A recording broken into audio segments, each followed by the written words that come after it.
Perkenalkan, nama saya Muhammad Mustafa Farid dengan NIM 241252419. Doakan nama saya Muhammad Taufik dengan NIM 241252472. Ini kami dari kelompok 8 akan menayangkan video tentang tari godril di kota Lumajang. Kemudian banyak belajar. Ya.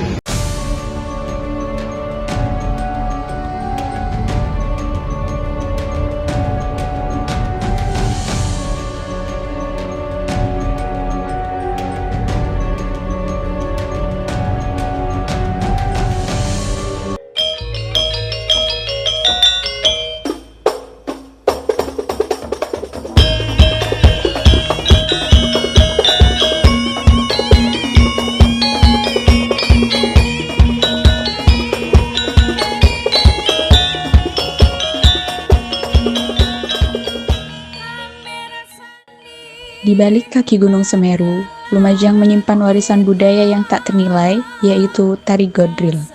Tarian tradisional ini lahir dari percampuran budaya Jawa, Madura, dan pengaruh Belanda.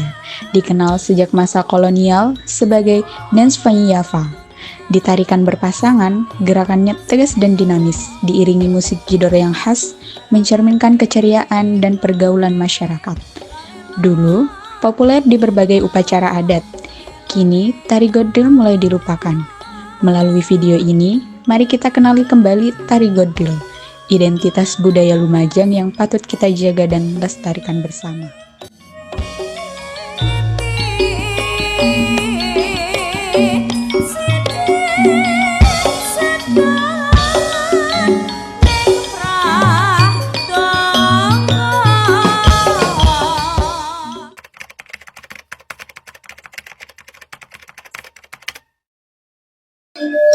Baik, di sini dengan saya Bisnis Chandra Dwi Kusuma Adiansyah. Di sini saya sudah berada di tempat latihan tari godril, tepatnya di Kota Lumajang. Nah, latihannya ini di salah satu gedung perpustakaan di dekatnya alun-alun Lumajang sendiri. Nah, di belakang sudah ada para menari yang sedang latihan, dan di sini saya tidak sendiri. Saya bersama dengan ownernya tari godril. Dengan Mas siapa? Saya Aldo. Mas Aldo ini sejak kapan menggeluti dunia tari godril? Kalau saya sendiri itu dari SMA udah mulai belajar dan dikasih materi tentang tari-tari godril gitu. Jadi dari saya masuk SMA udah mulai belajar tari godril dan mulai melestarikan dan menyebarkan juga ke teman-teman sebaya saya gitu. Oke. Kira-kira asal usulnya tari godril itu seperti apa ya Mas ya? Mungkin Masnya tahu. Sebenarnya kalau tari godril sendiri itu di setiap daerah tuh ada, dan kan modelnya kayak tayub gitu kan, tari berpasangan gitu. Jadi emang kalau asal usulnya itu dulu emang, kalau setahu saya itu dulu kayaknya ada kayak acara masyarakat kayak misal hajatan, terus juga ada acara kegiatan-kegiatan yang dilaksanakan secara bersama-sama dengan masyarakat setempat. Itu biasanya ada hiburan. Nah, hiburannya tayupan. Nah, dari situlah mulai ada yang mengkreasikan untuk menjadikan tayupan itu jadi tari godril. Biasanya kalau latihan itu seminggu berapa kali biasanya Mas kalau boleh tahu? Kalau di sini itu seminggu 2 kali, hari Sabtu sama hari Minggu. Kalau Sabtunya beda tempat, jadi Sabtu di mana, Minggu di mana gitu. Biasanya kalau Sabtu tuh di mana biasanya Mas? Di Balai Desa Sumber Suko. Kalau minggunya di sini. Minggunya di perpustakaan Lumajang. Jam 10 ya Mas ya? Jam 10 hari Minggu, untuk hari Sabtu itu jam 2 siang. Jam 2 siang. Ya. Oh iya. Kira-kira tari godril ini memiliki filosofi dan makna tersendiri Mas ya? Ya, kalau dari filosofi dan maknanya sendiri itu, kalau menurut saya sendiri, karena ini tari berpasangan ya, jadi kayak menggambarkan kerukunan, menggambarkan keselarasan, kemudian menggambarkan kayak hubungan hubungan yang erat antara masyarakat satu dengan yang lainnya gitu. Karena tarian itu dilakukan secara berpasangan, cewek dan cowok gitu.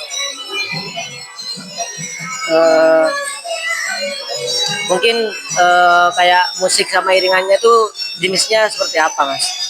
Musik-musik yang dipakai di tari godrel itu sama sih, karena kan menunjukkan ke apa ya, ke daerahnya masing-masing atau lokalitas yang ada gitu. Jadi musik yang dipakai musik-musik Pandalungan.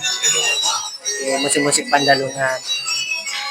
Apakah tari godrel ini udah tampil di nasional atau internasional gitu, Mas? Mungkin?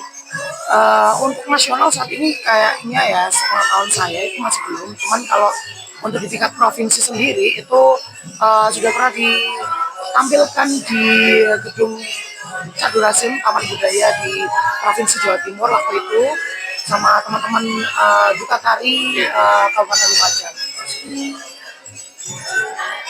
Untuk tari godrel ini dilakukan kayak pembukaan gitu aja, Mas ya, bukan kayak event-event gitu ada atau enggak, Mas, biasanya? Tergantung eventnya sih. Kadang ada yang kayak kalau secara umum di sini tuh kayak untuk pembukaan gitu, pembukaan acara hajatan, terus acara dinas, terus pembukaan toko kayak gitu-gitu. Jadi kebanyakan tari godrel untuk pembukaan gitu. Untuk event yang lain mungkin apa ya? Ada juga sih kayak pesta rakyat kayak gitu-gitu. Iya. Cara pelestarian tari godrel tuh kalau di Kota Lumajang sendiri tuh seperti apa, Mas? Caranya tuh bagaimana?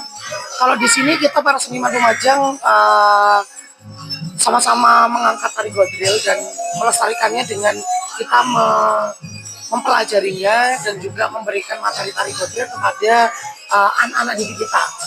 Jadi di sanggarnya masing-masing kita juga belajar tari godrel. Sama dengan tari topeng, kita mempelajarinya, habis itu kita mentransfer ilmu tersebut, tarian tersebut kepada anak-anak kita. Di sekolah-sekolah pun juga sama. Untuk tingkat kesulitannya itu sulit atau mudah dipelajari gitu, Mas? Kalau tari godrel sendiri mudah dipelajari sih, cuman kendalanya itu di pelestarinya. Pelestarinya. Jadi kayak kita nih, kita semangat buat melestarikan, cuman kan generasi-generasi di bawah kita yang banyak yang ini tarian kuno, tarian yang enggak kurang menantang kayak gitu. Jadi itu yang bikin mereka nggak suka mempelajari itu. Nah, itu kembali lagi kepada yang diri sendiri dan juga pelatihnya. Gimana membawa anak-anak tersebut dan gimana mentransfer tarian godrel itu kepada murid-muridnya. Iya. Alhamdulillah keren juga, Mas ya. Kan di pelestarian ini kan sulit, Mas ya. Tapi sampai saat ini masih lumayan banyak yang ikut tari godrel, Mas ya. Makasih, Mas ya, udah bantu wawancara kami, Mas ya. Jadi itu wawancara dari saya dan teman-teman. Jadi tari godrel itu sendiri yang ikut tari godrel itu bukan cuma kalangan remaja sampai dewasa, tapi juga ada yang anak-anak kecil juga, cowok, cewek itu ikut juga. Dan latihannya tuh seminggu dilaksanakan 2 kali, hari Sabtu dan hari Minggu. Hari Sabtunya itu di tempat yang berbeda dan hari Minggunya tuh di sini di perpustakaan dekat alun-alun Lumajang. Jadi mungkin itu aja wawancara dari kami. Terima kasih. Baik, di sini dengan siapa saya berbicara? Baik, saya Indi Komaldo Setiasari, bisa dipanggil Indi. Mbaknya sebagai apa? Saya penari dari salah satu sanggar. Baik, saya akan melontarkan beberapa pertanyaan. Yang pertama, apa alasan Anda tertarik mendalami dunia tari tradisional? Awalnya saya ini merasa kagum dengan adanya kekayaan budaya yang ada di masing-masing daerah. Nah, masing-masing daerah ini memiliki tarian khas yang khusus, dan kemudian saya juga berpikir bahwasannya dengan saya belajar menari, saya bisa melestarikan budaya dan lebih menghormati para leluhur.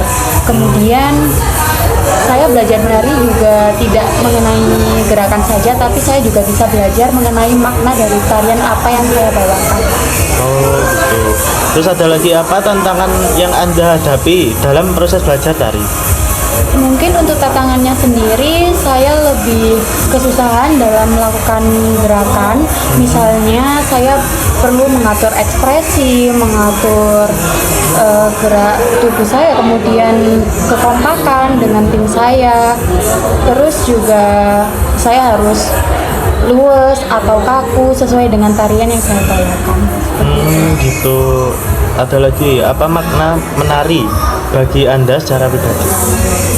Mungkin untuk makna menari sendiri seperti yang saya katakan tadi, dengan saya belajar menari mungkin saya bisa mewarisi seluruh budaya yang dijalankan oleh para leluhur sebelumnya, dan saya juga bisa menghargai para leluhur. Kemudian saya juga bisa mengerti makna-makna dari tarian tersebut seperti itu. Oh, seperti itu. Dan yang terakhir, apa harapan Anda terhadap masa depan tari, yaitu tari Godril sendiri?